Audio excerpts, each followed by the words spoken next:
Pour moi, avoir un film en sélection à Cannes, c'est une chance parce que c'est une plateforme vraiment exceptionnelle pour le cinéma indépendant notamment, qui en général peut peiner à trouver son public, à se déployer.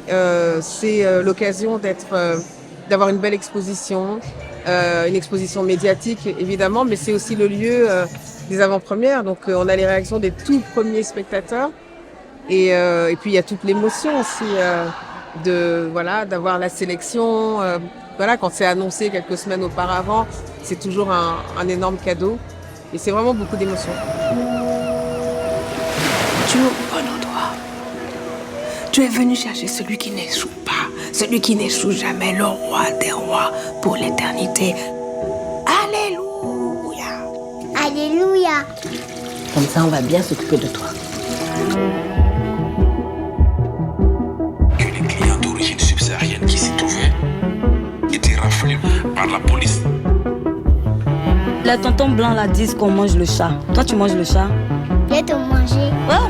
Le film Promis le ciel, j'espère qu'il est inspirant. En tout cas, c'est des portraits de 3 femmes et d'une petite fille qu'on ne peut pas oublier, la petite Kenza.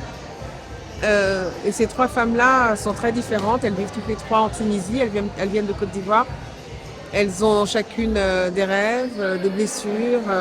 Moi, je joue le rôle de Marie, qui est une femme pasteur et qui tient à bout de bras sa communauté.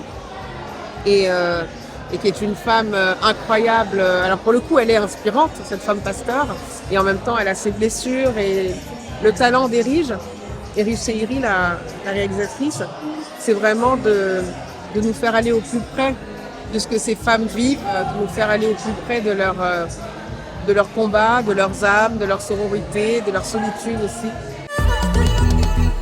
Ma fille, qui t'a dit jeune fille? Elle est passée ta maison. Non. On aura la chance de la voir. Tu sais, la distance, ça tue l'amour.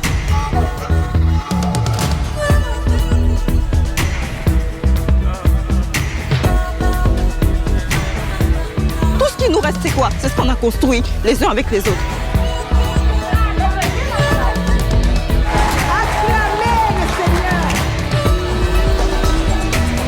Il faut remettre cet enfant aux autorités.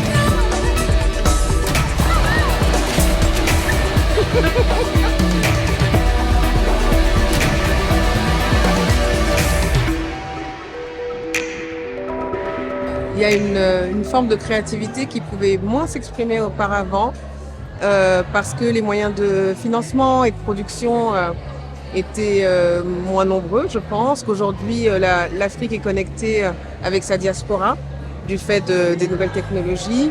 Elle est connectée aussi avec le reste du monde. Et il y a une jeunesse qui est extrêmement importante. Il y a des films qui sortent du lot. Je pense aux films de Blitz Vazaoulé, de CJ Obassi ou d'autres, ou Mandla Doubé.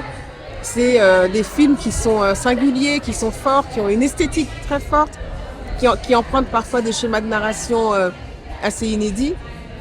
Et pour moi, il y a une sorte de renaissance qui est en train d'avoir lieu. J'ai envie d'y participer parce que je suis amoureuse de mon continent chéri. Je commence d'ailleurs à être dans la production et pour initier des projets, pour être à l'initiative en fait des projets. Et je pense vraiment que quelque chose va vraiment se déployer très largement sur le globe à l'image de l'afrobeat, à l'image de ce qu'a réussi à faire le Nigeria dans la musique.